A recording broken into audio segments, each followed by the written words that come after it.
primary use case today is, and the one that's where we see the most growth, is in the international wholesale market. They need to make connections for their enterprise customers who may have office or sites in those actual countries. So the primary service we're talking about is around carrier Ethernet service. So that's the initial service that's big order. It's that guaranteed connectivity that you want to all those sites. Gives you a very good private network that you can connect for your corporate environment. So that's where we're at right now. Is we've got carrier Ethernet really pushing out hard on the adoption of that internet access as an alternative access mechanism for some sites. It won't apply to all sites.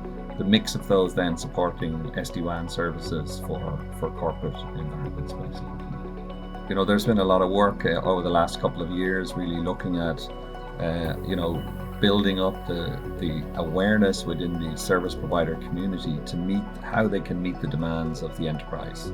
So the enterprise demand is really what's driving it, the responsiveness to the enterprise requests, that kind of cloud scale, that cloud speed experience on the network, but not just in your network, but in the network of your suppliers and other partner providers around the globe.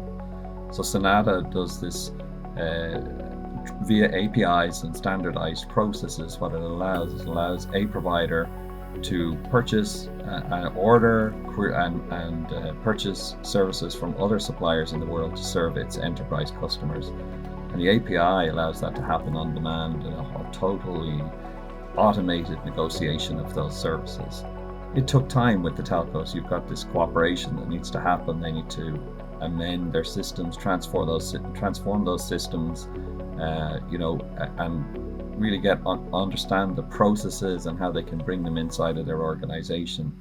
But this year we've seen a significant increase in those providers who are ready to do that, and we're seeing a lot more being onboarded every month.